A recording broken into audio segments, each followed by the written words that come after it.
Before I tell you what happened in that morgue in Rhinelander, Wisconsin, I want you to know something. I've been a coroner for 15 years. I've seen bodies pulled from lakes, car wrecks, hunting accidents, suicides. I've performed over 300 autopsies.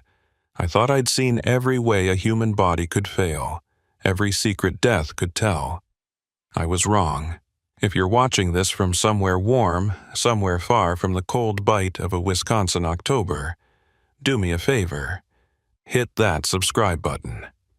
You're going to want to remember where you heard this story. And if you're from Rhinelander, or Oneida County, or anywhere near Lake Tomahawk, leave a comment. Tell me I'm not crazy. Tell me you remember. My name is David Marsh, and I have worked as the medical examiner for Oneida County in the town of Rhinelander, Wisconsin for over 15 years. In this town of 7,427 people, high school football games draw bigger crowds than Sunday services. Local dessert shops know your order before you sit down. And aside from seasonal tourism and the occasional driver who crashes into trees on Highway 8, there's not much else to speak of. It was October 28, 1983. A Thursday. The kind of cold, gray Thursday that makes you feel like winter's already here, even though it's not quite November. I was in my office above the Oneida County Morgue, going through paperwork, death certificates, toxicology reports, the usual administrative work that comes with being a county coroner in a town of 8,000 people. The morgue itself was nothing special. Two-story brick building on the north side of town, built in 1952 on the site of an old hospital. 4 examination rooms downstairs, my office, and small apartment upstairs. I'd lived there for 3 years, ever since Linda left and took the house in the divorce. She said I spent more time with the dead than the living anyway. She wasn't wrong. The phone rang around 7:30 in the evening. I was heating up a TV dinner and watching the news. Something about tensions in Beirut, Reagan talking about nuclear missiles. The phone's shrill ring cut through Walter Cronkite's voice. "Marsh," I answered, balancing the phone between my shoulder and ear while I stirred the Salisbury steak. "David, it's Tom." Sheriff Tom Kowalski. We'd gone to high school together, played baseball. He was one of the few people in town who still called me by my first name. "We've got a body. Lake Tomahawk. Fishermen found him floating near the shore." I turned off the stove. "Drowning?" "Don't know yet. That's why I'm calling you. Body's in rough shape. Been in the water a while." "How long?" There was a pause. "That's the thing. Body looks like it's been there weeks, maybe months. But the fisherman was out there just yesterday. Nothing."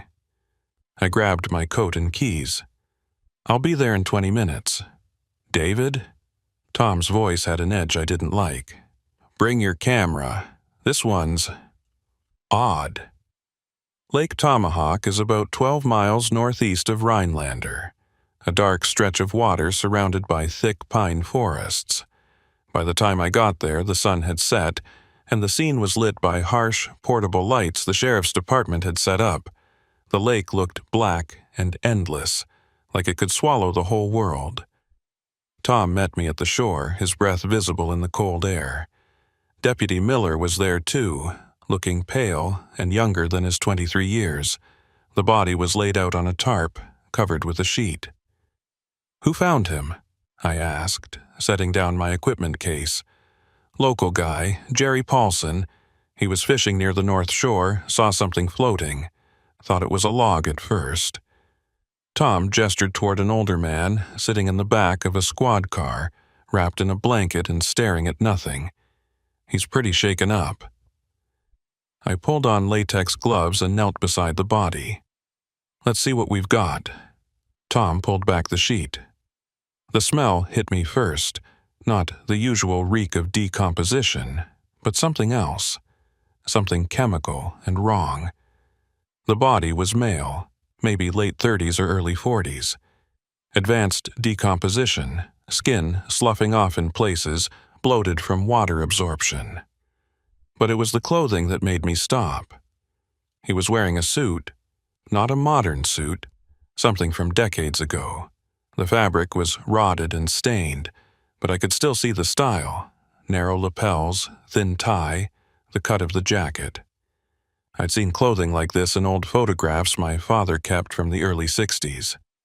"Has anyone reported a missing person matching this description?" I asked, examining the body more closely. "Not in years," Tom said quietly. "Last missing person in Oneida County was Martha Henderson, and that was 1979. She was 72. I checked the man's pockets carefully, finding a wallet. Inside was a driver's license, the plastic warped and waterlogged but still readable. Wisconsin. Issued 1961. The name read John R. Morrison. The photo showed a man in his 30s with dark hair and strong features. The address was in Rhinelander, a street I knew had been torn down in the 70s to make way for the new highway. 1961, I muttered, more to myself than to Tom. This license is 22 years old. "Could be an old license he kept," Deputy Miller offered. "Some people don't update them." "For 22 years? Tom shook his head. "David, you're the expert. What are we looking at?" I was already taking photographs, documenting everything. The clothing, the decomposition pattern, the strange discoloration of the skin. I need to get him back to the morgue. Full autopsy. Something's not adding up. By 9 o'clock, I had the body on the examination table in room 4. Room 4 was my preferred autopsy suite. Good lighting, new ventilation system installed just last year, plenty of counter space. I'd performed maybe 60 autopsies in that room since '82. I started with external examination, speaking into my handheld recorder as I worked. Old habit from medical school. October 28, 1983, 21:15 hours. Unidentified male, approximate age 35 to 45. Found in Lake Tomahawk, Oneida County.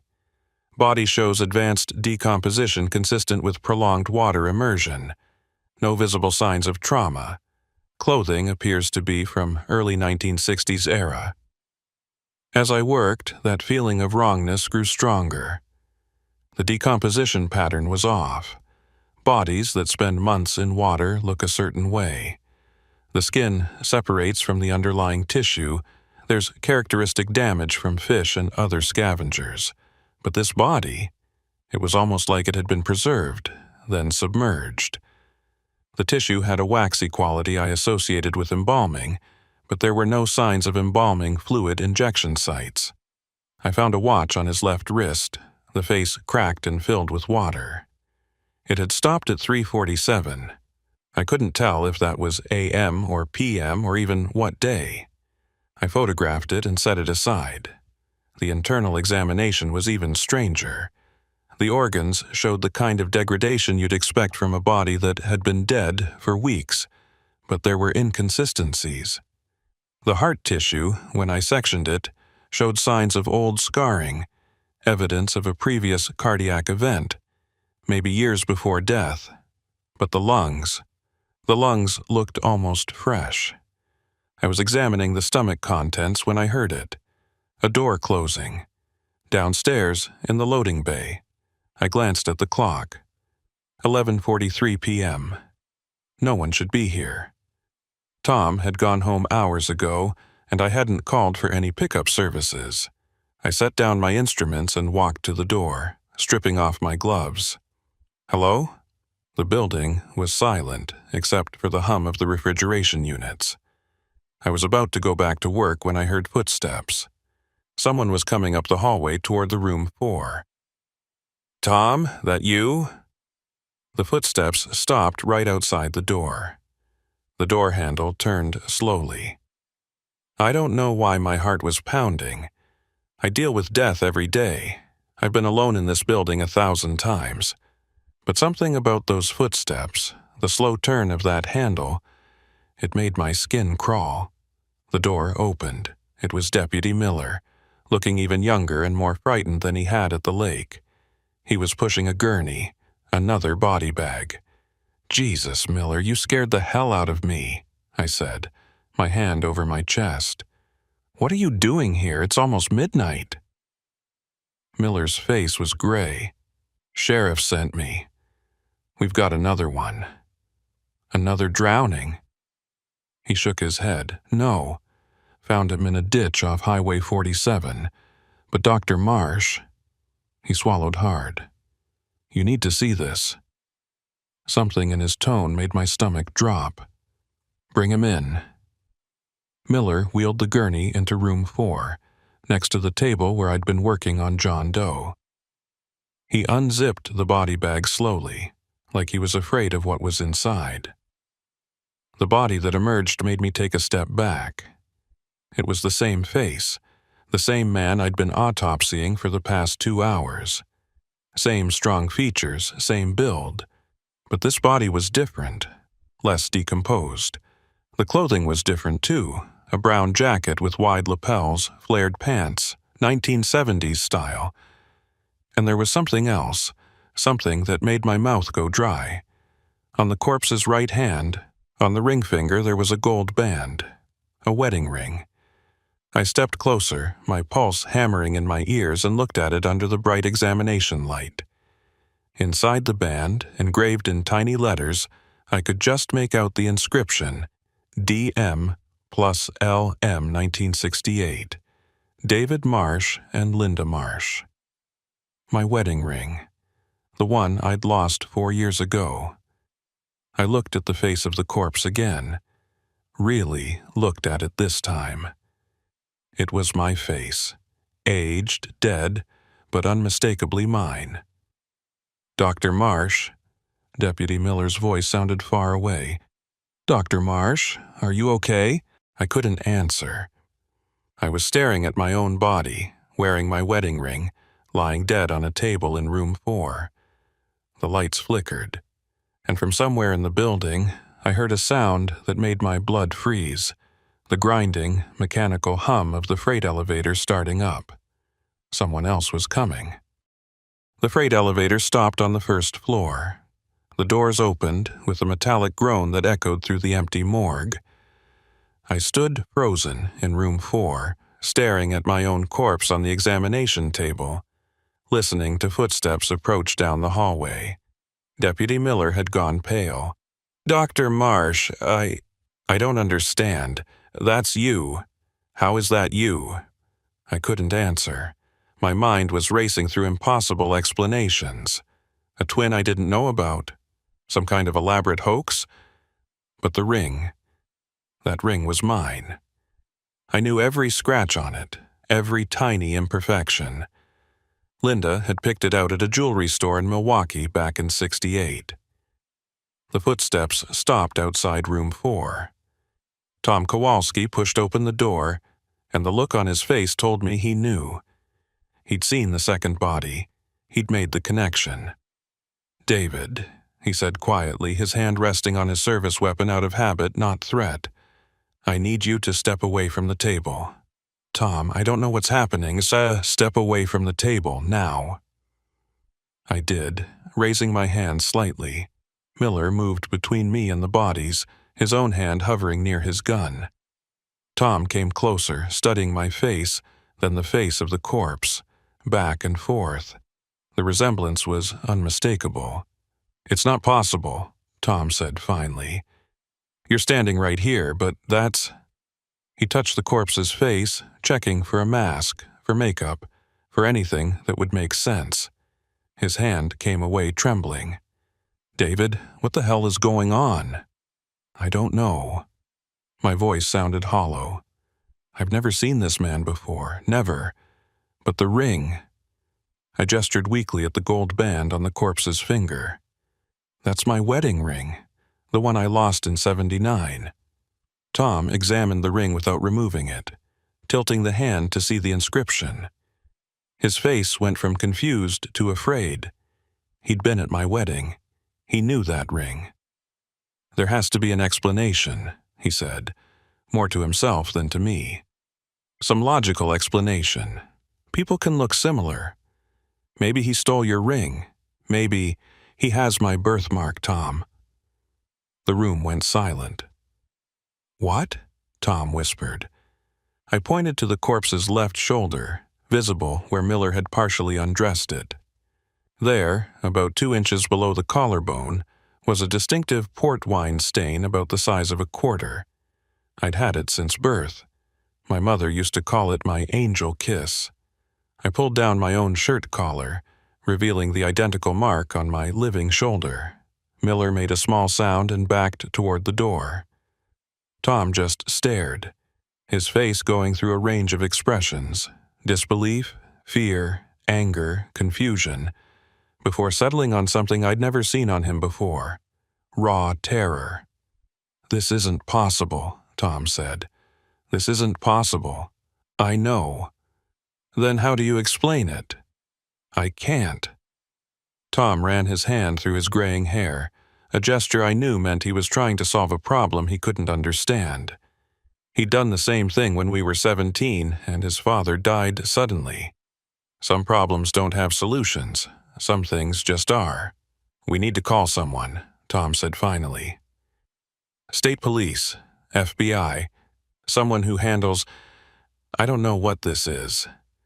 Something beyond small-town jurisdiction." "And tell them what?" I gestured at the 2 corpses. That I'm examining my own body? That somehow there are 2 of me lying dead in my morgue? They'll think we've lost our minds. Maybe we have. The overhead lights flickered again, longer this time.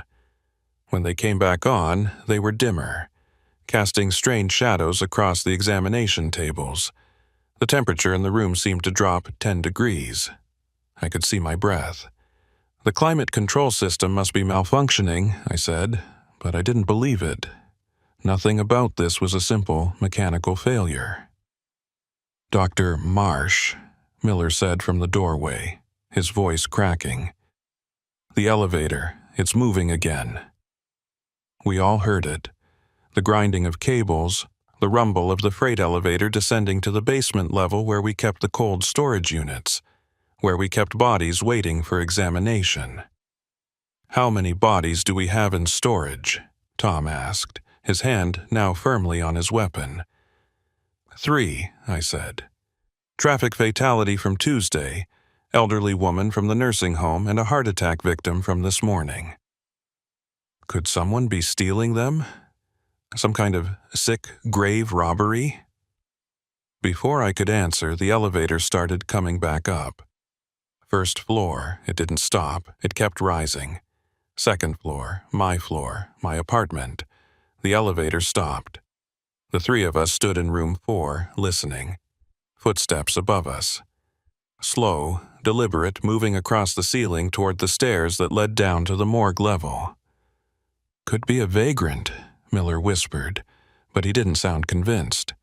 "Sometimes homeless people break in when it's cold." Tom had drawn his weapon. "David, is there another way out of this room?" "The loading bay door, but the lights went out completely. Emergency lighting kicked in after 3 seconds that felt like 3 hours, bathing everything in a red glow. And in that crimson light I saw something that made my professional composure finally crack. The corpse on the table, the one wearing my wedding ring, the one with my face, its eyes were open." "Jesus Christ," Miller breathed. "It's post-mortem muscle contraction," I said automatically, my training trying to impose order on chaos. "The sphincter muscles relax, the eyelids can—" The corpse's hand moved. Slowly, deliberately, the fingers curled into a fist, then relaxed. The movement was unmistakable. Impossible, but unmistakable. Tom raised his gun, his hand shaking. "David, tell me that's normal. Tell me bodies do that." "They don't." The footsteps on the stairs were getting closer. Steady, unhurried. Someone was coming, and from the sound they were carrying something heavy. "We need to leave," Tom said. "Now. Out the loading bay. All of us right now." But I couldn't move. I was staring at the corpse's open eyes, and in the red emergency lighting they looked almost alive. And something in those eyes, my eyes, was familiar. Not the eyes of a stranger. The eyes of someone who'd seen what I'd seen. Known what I'd known. The eyes of someone who'd lived my life. The door to room 4 opened. A tall figure stood silhouetted in the doorway, backlit by the red emergency lights in the hallway. It was pushing a gurney. On the gurney was another body bag. "Dr. Marsh," a voice said, and it took me a moment to realize it was Emily Chen, one of the EMTs from Rhinelander General. "I'm sorry to bring this in so late. Sheriff said it was urgent. Found off County Road M about 2 miles from the cemetery." "Emily," Tom said, his gun still drawn but lowered slightly. "How did you get in? The building's locked." "Front door was open," she said, sounding confused. "I just pushed it and walked in. Dr. Marsh usually leaves it unlocked when he's expecting deliveries." I never left the front door unlocked. Never. Tom and I exchanged glances. Miller looked like he might bolt at any second. "What have you got?"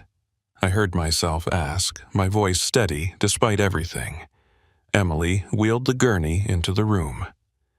"Sheriff didn't give me details. Just said you needed to see this one immediately. Do you want me to wait, or—" "You can go," Tom said. "We'll handle it from here."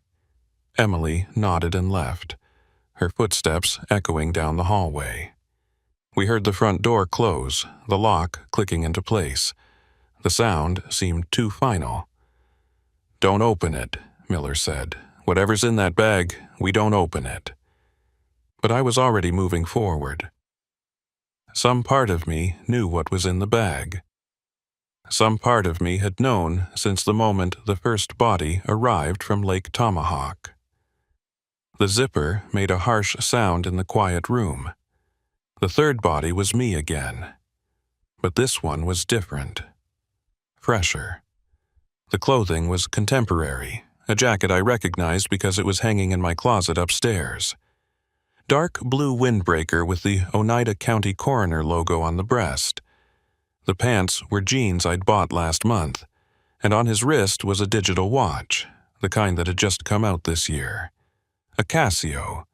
The display was still faintly glowing. The watch face read 11:52 p.m., October 28, 1983. 12 minutes ago. "That's what you're wearing," Miller said, pointing at my identical windbreaker.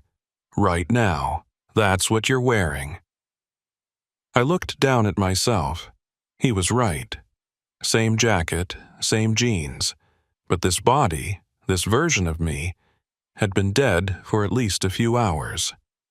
Rigor mortis was setting in. Body temperature was dropping.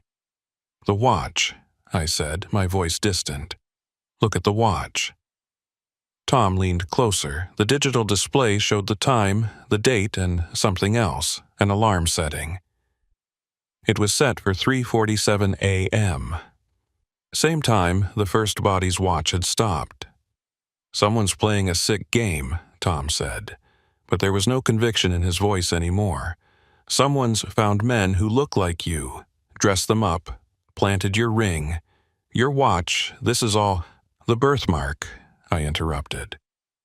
"They all have the birthmark, Tom, all 3 of them." I checked. I already knew what I'd find, but I had to see it. I rolled the second body onto its side, exposing the left shoulder. Same port wine stain, exact same shape and location. I checked the third body, same mark. 3 corpses, all with my face, my birthmark, my personal effects. All dead of different causes at different times, but all arriving tonight, all brought to room 4. "This is some kind of temporal anomaly," I said, and even saying it out loud made me feel insane. "Multiple versions of the same person from different points in time. That's science fiction," Tom said. "That's not real.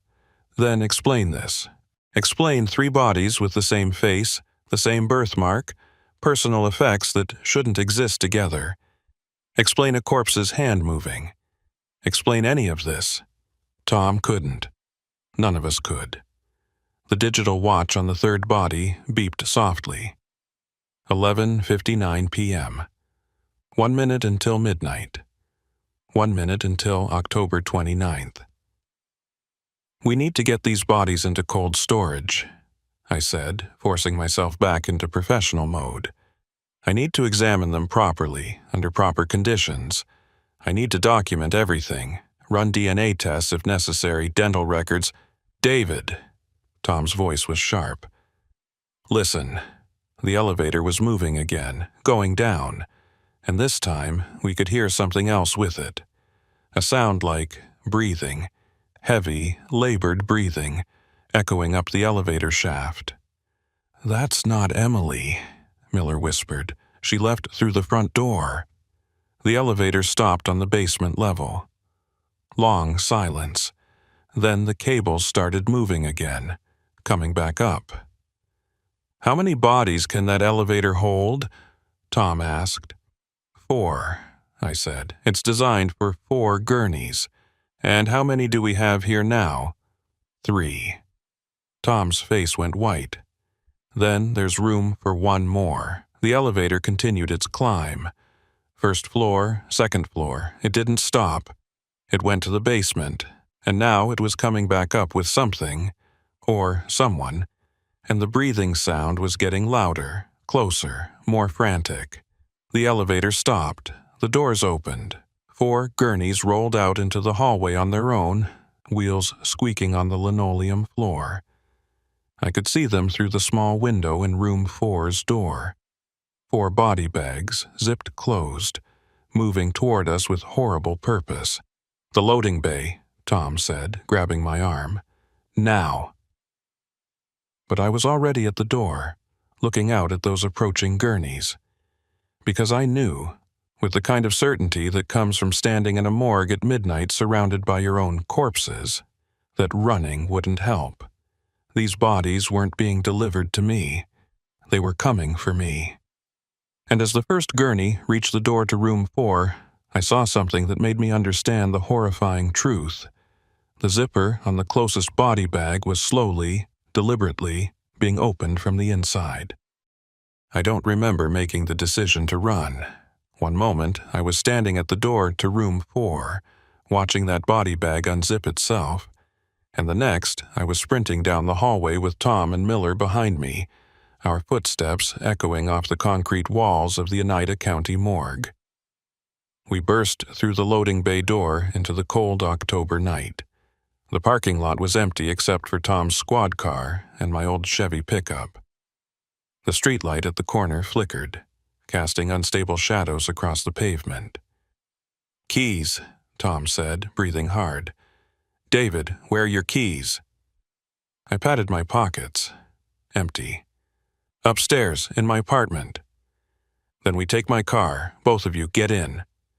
But I was already turning back toward the building. "I need to go back. The bodies, the evidence." Tom grabbed my arm hard enough to hurt. "Evidence? David, your own corpses just wheeled themselves down a hallway. This isn't an investigation anymore. This is survival." "He's right, Dr. Marsh," Miller said, his young face pale in the streetlight. "Whatever's happening in there, it's not natural. We need to get out, call for backup, call someone who—" The loading bay door slammed shut behind us. We all jumped. Through the reinforced glass, I could see shapes moving in the hallway. 4 gurneys lined up, perfectly still now. The body bags were all zipped closed again. "Did we imagine that?" Miller asked. "The bag opening? Did that really happen?" "I don't know," I admitted. "I don't know what's real anymore." Tom pulled out his radio. "Dispatch, this is Sheriff Kowalski. I need all available units at the county morgue, corner of Lincoln and 3rd. We have a—" He paused, searching for words. "We have a situation." Static answered him. He tried again. More static, but Underneath it, I could hear something else, a voice, faint, distorted, but somehow familiar. Help me. Room 4, help me. Tom turned off the radio. We're going back to the station. We're going to figure out what's happening, and we're going to do it somewhere with backup and witnesses, and I can't leave, I said. David, those bodies in there, they're me. Different versions of me from different times. Don't you understand? If I leave, if I run, I'm just delaying what's already happened. They all ended up here. In this morgue. In room 4. Then we change that, Tom said. We get you out of here, out of Rhinelander if we have to. We break whatever pattern this is. I wanted to believe him.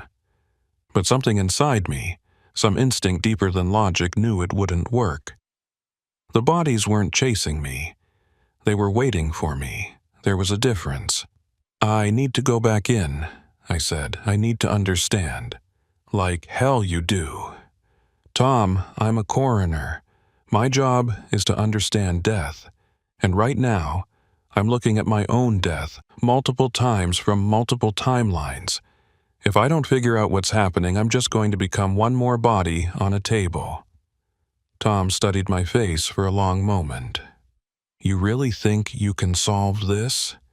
You think there's a rational explanation? I think there's an explanation.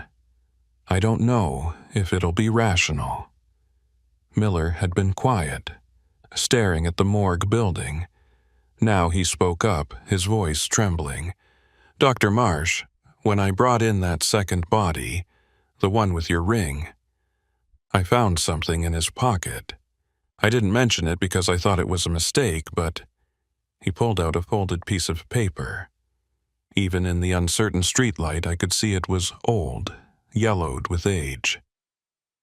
Miller handed it to me, and I unfolded it carefully.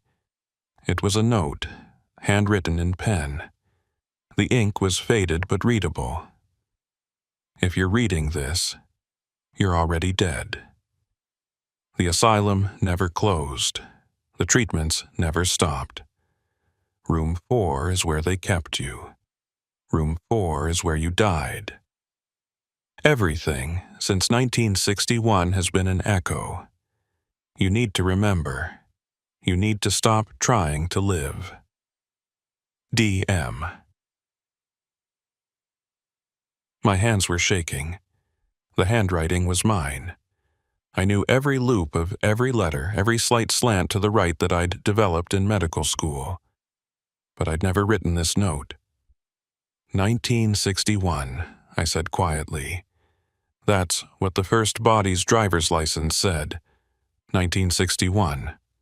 What asylum? Tom asked. There hasn't been an asylum in Rhinelander since... He stopped. His face went pale. Oh, God. What? The building, Tom said. The morgue building. Before it was a morgue, before it was a hospital, it was... David, it was the Northern Wisconsin Asylum for the Mentally Ill.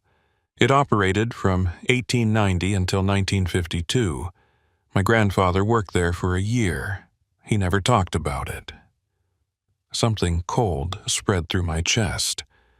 I'd worked in this building for 15 years. I'd lived here for 3. How had I never known? What happened to the asylum? I asked. They closed it after some kind of incident. Multiple patient deaths, negligence charges. The state razed most of the building and built the hospital on the same site.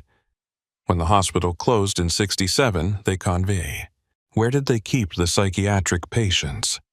Tom's voice was barely a whisper. The basement. They had special rooms in the basement for patients who were violent or catatonic. Rooms with reinforced doors, observation windows, restraints. How many rooms? I don't know. My grandfather never said. But David, you can't be thinking, I need to see the basement. The old basement, the original foundation. There is no old basement. They filled it in when they built the hospital. But I was already remembering something. When they'd installed the new ventilation system last year, The contractors had found a void behind the north wall of the cold storage area. They'd asked me if I wanted them to investigate, but I told them to just wall it back up. It wasn't worth the expense. What if that void was a room? An old asylum room that had been sealed off for 30 years. "I'm going back in," I said.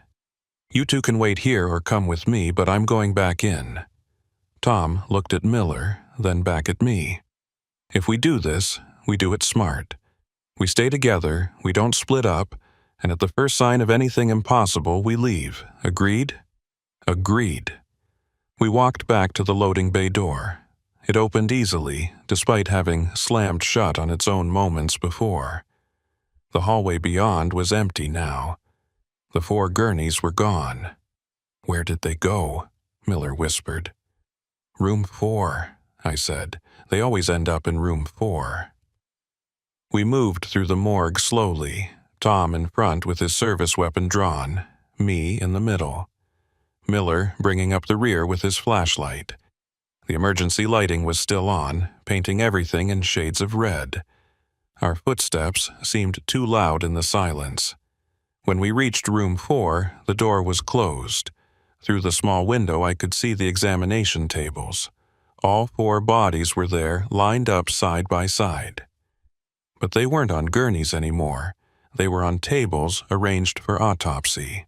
And standing over them, I could see a figure in a white coat. His back was to the door, but I knew who it was even before he turned around. It was me, another version of me, older, grayer, wearing the same white coroner's coat I wore every day. He was holding a scalpel, about to make the first incision on one of the bodies. Tom raised his gun. "Don't move. Hands where I can see them." The figure turned slowly. His face was mine, but aged, maybe 50, maybe older. There was a tiredness in his eyes that went beyond physical exhaustion. He looked at me, the younger me, and smiled sadly. "You can't shoot me, Sheriff," the older version said. "You know that, and David, you can't run from this. I tried. Every version of us has tried." "Who are you?" I asked, though I already knew. "I'm you. 15 years from now, or 20, or 30. Time doesn't work the same way here in this building. Not since what they did to us. The asylum," I said. "The treatments." He nodded. 1961. "You were a patient, David, not a doctor, not a coroner. A patient. They called you delusional, schizophrenic. Your wife, Linda's grandmother, had you committed because you kept insisting you were a medical examiner, that you had a degree, a practice. But there was no degree, there was no practice. You were 22 years old and convinced you'd lived a future life." "That's not true," I said, but my voice was weak. "I remember medical school. I remember my residency, my first job in Milwaukee. Implanted memories. They were experimenting with electroshock therapy, trying to create new personalities for patients who couldn't cope with their trauma. They put you in room 4, they strapped you to the table, and they shocked you until your heart stopped. No. You died here, October 28th, 1961. Your body was buried in an unmarked grave behind the asylum, but something went wrong with the experiment. Your consciousness didn't die. It fragmented across time, creating echoes. Every few years, one of those echoes becomes solid enough to live for a while, to believe it's real. But they all end up here. They all come back to room 4. I wanted to deny it. I wanted to pull out my driver's license, my medical degree, my divorce papers, all the evidence of my real life. But those documents suddenly seemed flimsy, suspect. How did I know they were real? How did I know any of this was real? "The first body," I said slowly, "from Lake Tomahawk, the 1961 clothing, that was the original you, the first death, the body they buried. It surfaces every October 28th, rising from whatever grave or water it was hidden in. The others are echoes from different years. They all converge tonight because tonight is when you died. And you? I looked at the older version of myself. What year are you from? 1998. I lived the longest of all the echoes. I became county coroner just like you. I even convinced myself I was happy. But every year on this date I felt it. The pull, the need to come back here. And finally, I couldn't resist any more. What happens? I asked. What happens when an echo comes back? The older me looked at the bodies on the tables. We become what we always were. Evidence. Data points in a failed experiment. We return to room 4, and we wait for the next echo to arrive. And when they do, we try to warn them. But they never listen. We never listen. Tom had lowered his gun, his face stricken. This is insane. All of this is insane. Is it? The older me gestured around room 4. Sheriff, you've known David since high school. Tell me, do you remember specific events from those years? Specific conversations? Or are they just vague impressions? The kind of false memories an echo might have? Tom opened his mouth, closed it. I remember. Do you? Or do you just remember remembering? Stop it, I said. Even if this is true, even if I died in 1961, I'm here now. I'm alive. I have memories, experiences, 15 years of work, 22, the older me interrupted. You've been the coroner for 22 years, since 1961. Every year, on October 28th, you wake up and start over, convinced it's 1983, convinced you're real. The building resets. Your memories reset. But the bodies remember. Room 4 remembers. I looked at Tom and Miller. Is that true? Have I been here 22 years? Tom's face was gray. David, I don't know. I remember you taking the job, but I can't remember when. It feels recent, but... The bodies, I said, turning back to my older self. Why do they keep appearing? Why multiple versions? Because you keep trying to live. Every echo that forms is another attempt to escape what happened. But they all fail. They all end up here, and eventually, you'll stop fighting. You'll lie down on the table in room 4, and you'll let go. That's when it ends.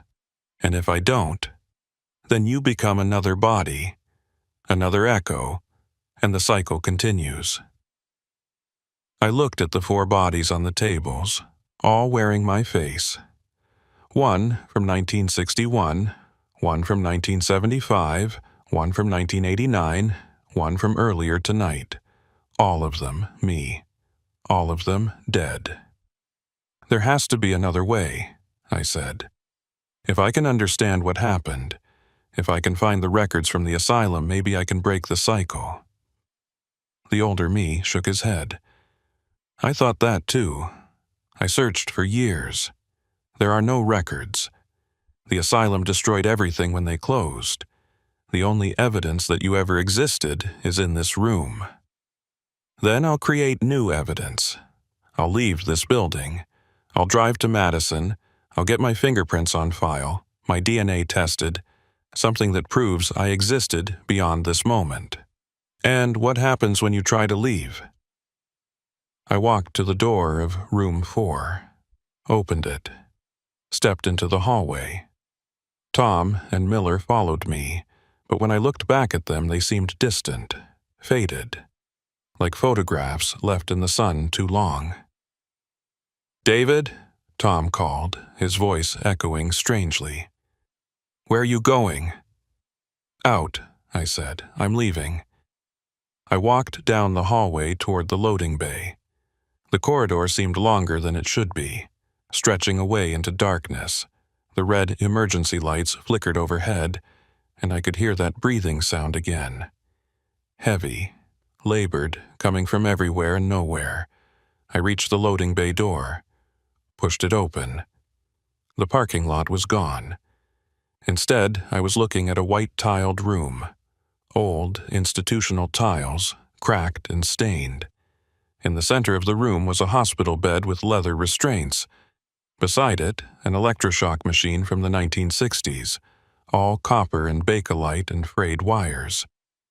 On the wall, stenciled in black paint, Room 4. I turned around. The morgue hallway was gone. I was in the asylum, the original room, the place where I died. "No," I whispered. "This isn't real. This is a hallucination, a false memory, something from the experiments." "It's the only real thing," a voice said behind me. I spun around. Standing in the doorway was a man in a white coat. Not my older self, a doctor. He was holding a clipboard, looking at me with the detached interest of someone observing a laboratory specimen. "Subject 4-7-7, he said, reading from the clipboard. "David Morrison, age 22, admitted October 1961 for treatment of delusional disorder. Patient believes himself to be a medical professional, specifically a coroner.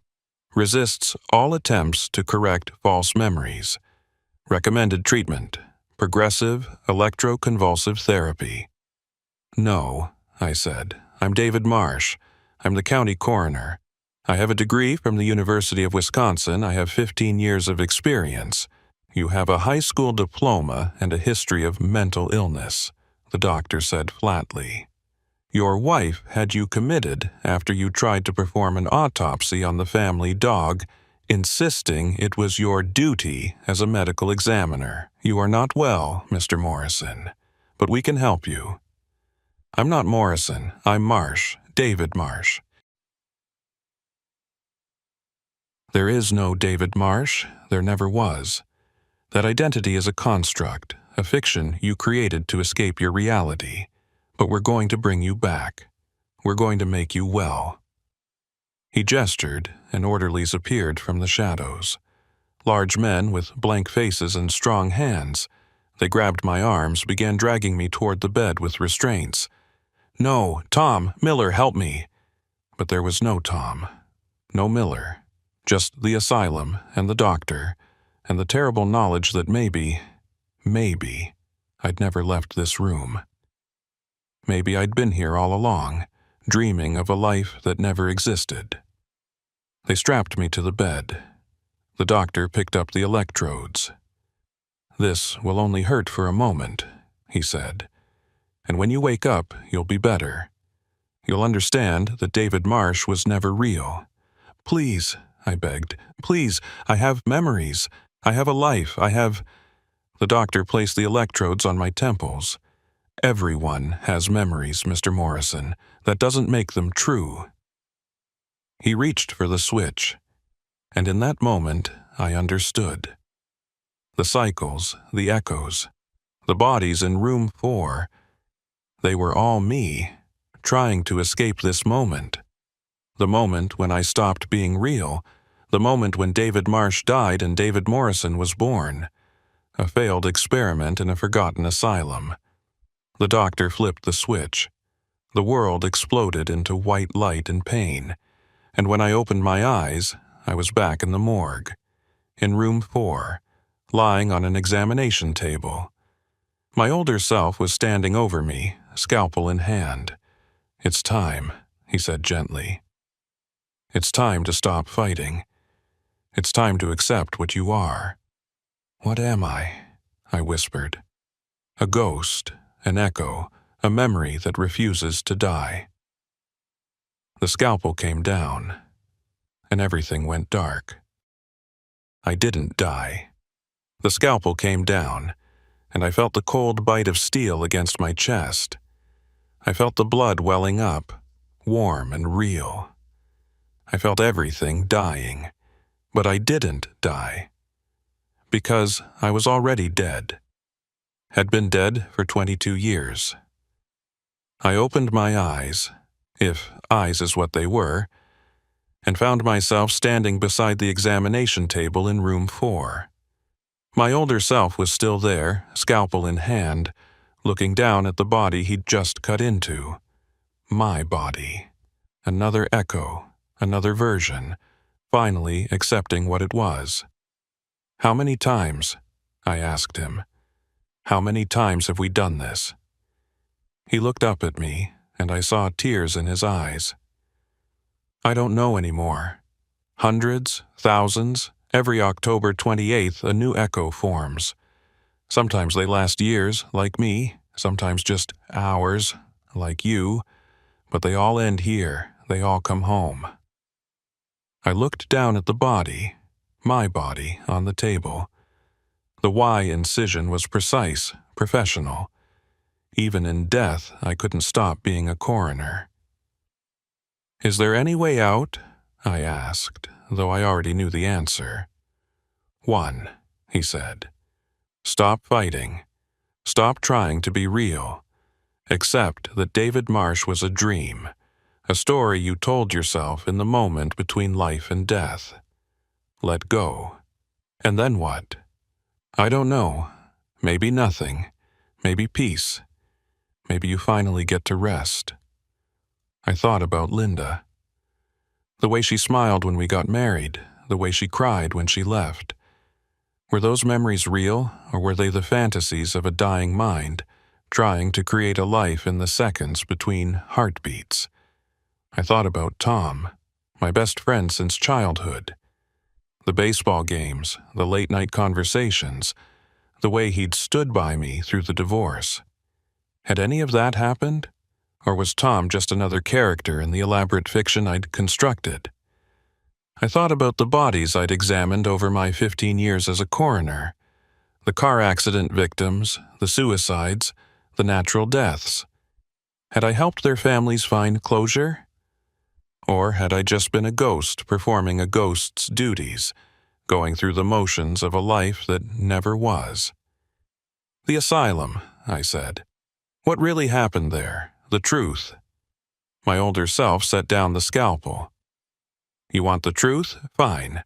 You were 22 years old. You'd just gotten back from Vietnam. You saw things there that broke something inside you.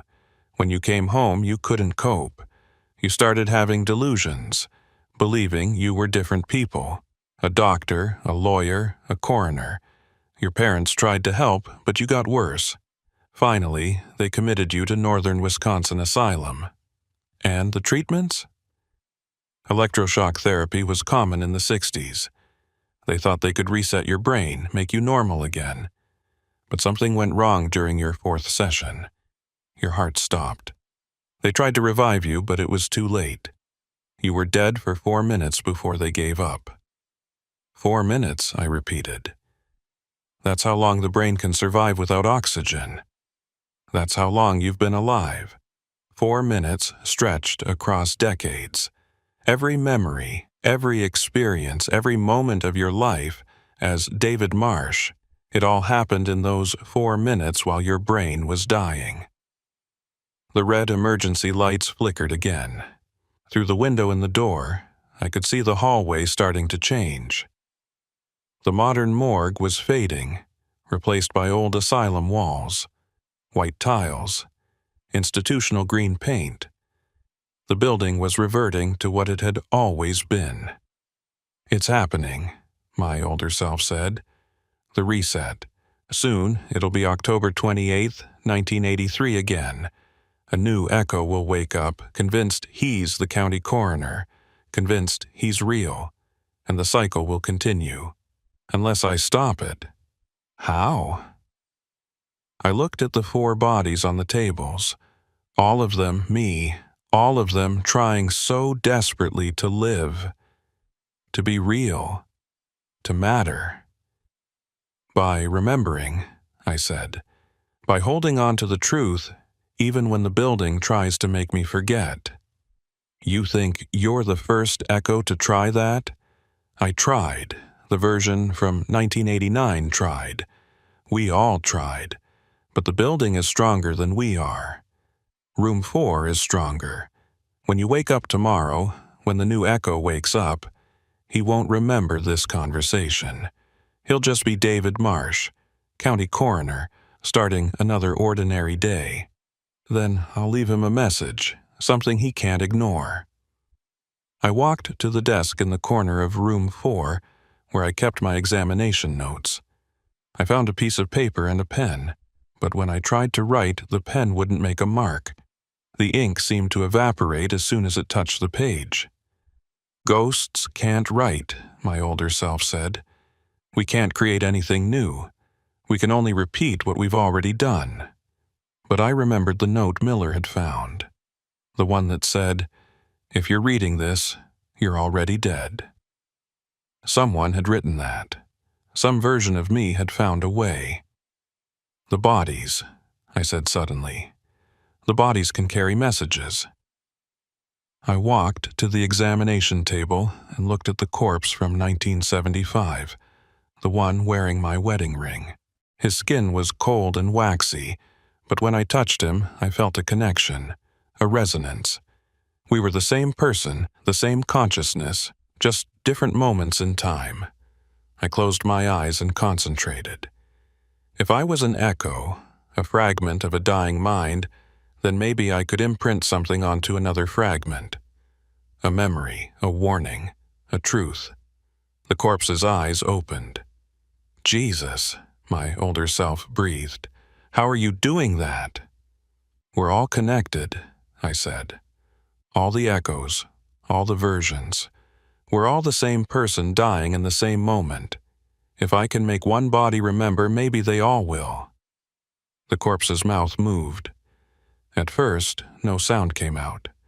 Then slowly a whisper. "Room 4. Must remember. Room 4. I moved to the next body. Then the next, each one, I tried to imprint the same message, the same warning. By the time I reached the 4th body, the fresh one from just hours ago, I was exhausted in a way that had nothing to do with physical fatigue. "It won't work," my older self said, but his voice was uncertain. "Even if they remember, what difference will it make?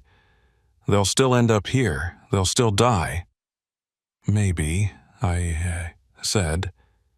"But maybe if enough echoes remember, if enough versions carry the warning, one of them will find a way to break the cycle. One of them will figure out what we couldn't." The building shuddered. The transformation was accelerating now. Room 4 was becoming the asylum room again. The examination tables were morphing into hospital beds with restraints. The modern medical equipment was fading away, replaced by 1960s technology, and in the corner, materializing out of the shadows, was the electroshock machine. "It's time," my older self said. "The cycle is resetting. In a few moments, you'll be gone. The new echo will wake up, and none of this will have happened. What about you?" He smiled sadly. "I've been here too long. I think maybe I'm not an echo anymore. I think I'm part of the building now, part of room 4. I'll wait here for the next version, and I'll try to warn him, and he won't listen, just like you didn't listen, just like I didn't listen.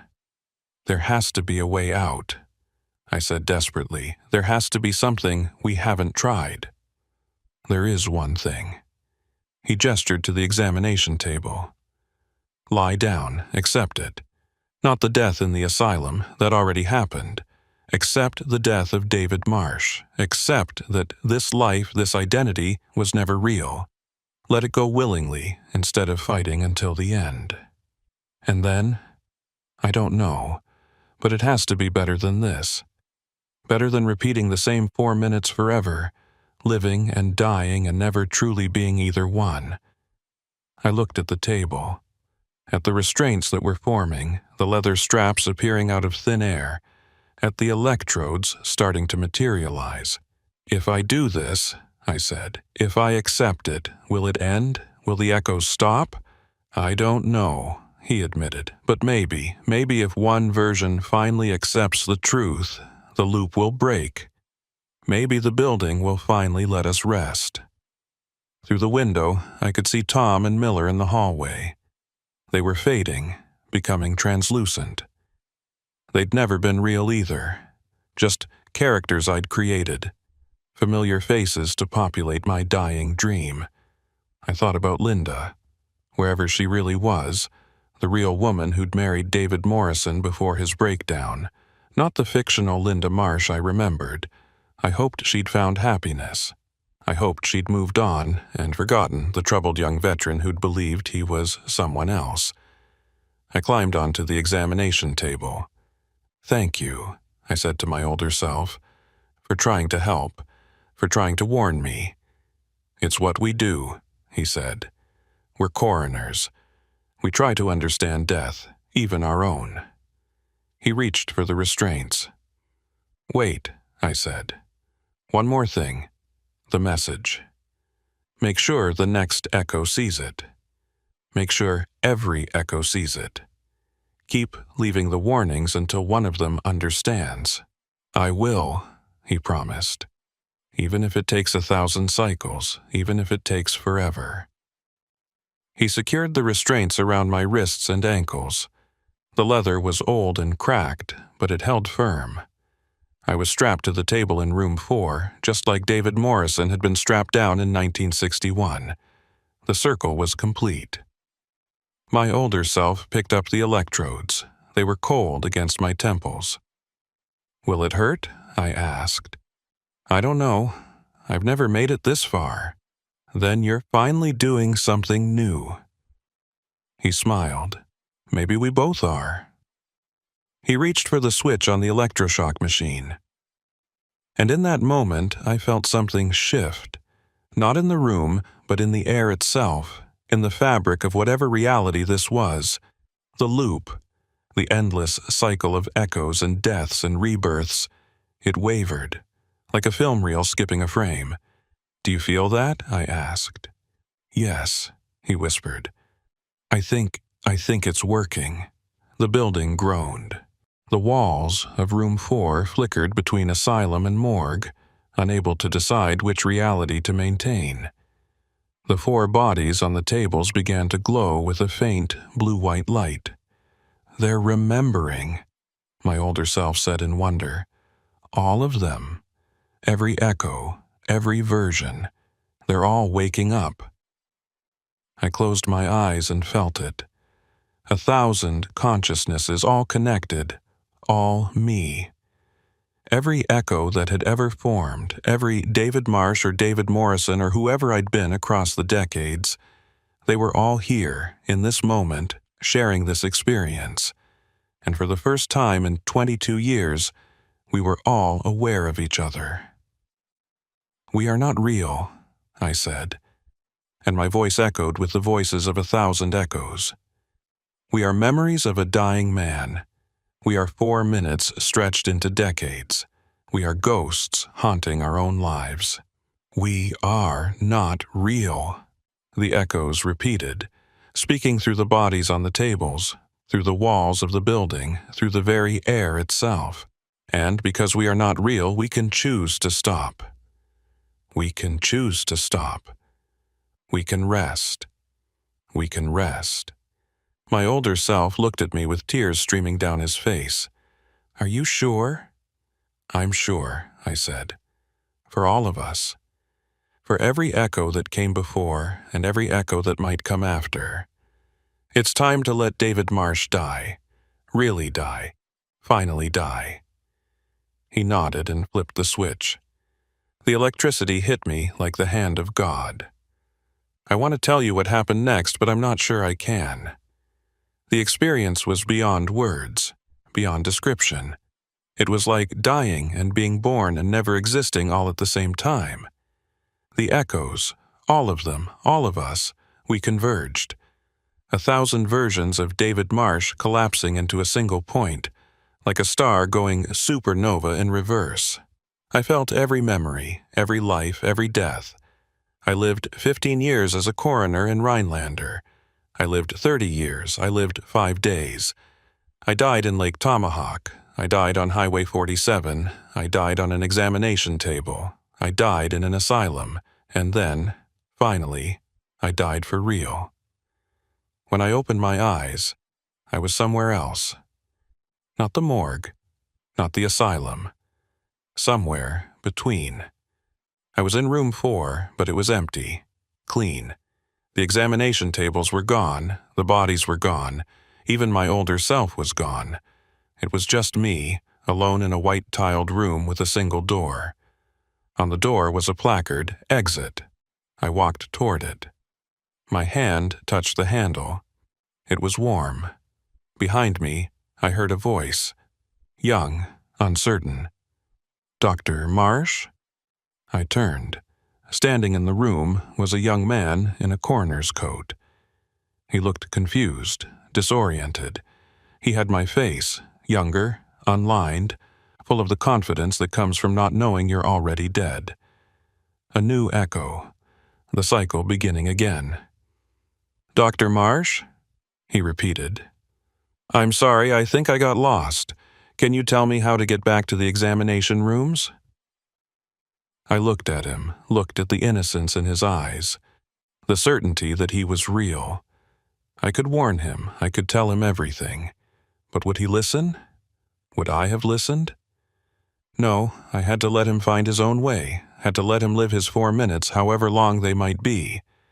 But I could leave him something, a gift, a hope. "Room 4, I said. "You'll find what you're looking for in room 4. He nodded, confused but trusting, and walked past me. As he passed, I felt a small pull, a temptation to follow him back into the cycle, to have another chance at being real. But I'd made my choice. I opened the door marked "Exit" and stepped through. On the other side was darkness, complete and absolute. For a moment I thought I'd made a terrible mistake, that this was just another trap, another layer of the asylum's torment. But then, slowly, the darkness began to change. I was in a hospital room, but not the asylum, a real hospital. I could tell because the equipment was modern. Too modern for 1961 or even 1983. There were machines I didn't recognize, screens showing vital signs I couldn't interpret. And on the bed, an old man was lying unconscious. He had to be in his 80s at least. His face was lined with age, but I could still see the features, still see the young soldier who'd come back from Vietnam and never really made it home, David Morrison. The real David Morrison. Still alive. A doctor stood beside the bed, reviewing a chart. She was young, professional, wearing a modern white coat. "Mr. Morrison's brain activity is increasing," she said to someone I couldn't see. "He's been in this coma for 3 weeks. I'm starting to think he might wake up. Has he said anything?" Another voice, a woman, older, sitting in a chair by the bed. "Any sounds, any movement?" Some vocalizations, mostly mumbling. "He seems to be dreaming very vividly. The REM activity is remarkable for someone in his condition." I moved closer to the bed and looked down at the old man. At David Morrison, at me, the real me, the one who'd survived Vietnam and the asylum and somehow made it to 2005. He'd been in a coma for 3 weeks, and in those 3 weeks, he'd lived a lifetime as David Marsh, county coroner of Rhinelander, Wisconsin. "He keeps saying a name," the doctor continued. "Marsh. And something about room 4. Does that mean anything to you, Mrs. Morrison?" The woman in the chair, my wife, but not Linda, never Linda, shook her head. "He was at the Northern Wisconsin Asylum for a few months in 1961. Maybe something from there? Possibly. Coma patients sometimes relive old traumas." I stood there, invisible, watching the real David Morrison lying in a real hospital bed, and I finally understood. I wasn't an echo. I wasn't a ghost. I was a dream. A 3-week dream that felt like 22 years. A coma hallucination so vivid, so detailed, that it had created an entire life. An entire world. A morgue in a town that didn't exist. Examining bodies that were never real, living a life that never happened. David Marsh had never been real, but he'd felt real, and that had to count for something. The old man on the bed stirred. His eyes fluttered open. They were cloudy with age and confusion, but they were alive. "Where?" he croaked, his voice rusty from disuse. "You're in St. Mary's Hospital, Mr. Morrison," the doctor said gently. "You've been in a coma, but you're going to be okay." "Room 4, he whispered. Was I in room 4? "There is no room 4, honey," his wife said, taking his hand. "You're safe now. You're home." He looked around the room, confused and afraid, and for just a moment his eyes passed over where I was standing. I don't think he saw me, not really, but something in his expression changed. A flicker of recognition, of understanding. He'd been David Marsh for 3 weeks. He'd lived that life, felt that life. And even though it was a dream, even though none of it had been real, it had mattered. It had meant something. "I was a coroner," he said softly. "I helped people. I found the truth." "That was just a dream, dear," his wife said. "But you're awake now." "Yes," he agreed, but he was smiling. "Yes, I'm awake." And as I watched him smile, as I watched the real David Morrison choose to wake up and return to his real life, I felt myself begin to fade. David Marsh was done. His work was complete. He'd served his purpose, to be the life that David Morrison lived while his brain was healing, while his body was fighting its way back from the edge of death. Now it was time to let go. I walked to the window of the hospital room and looked out at the world. It was winter, December maybe, or January. Snow was falling softly over a city I didn't recognize. People were walking on the sidewalks, living their real lives in the real world, and I, a dream, watched them and felt something like peace.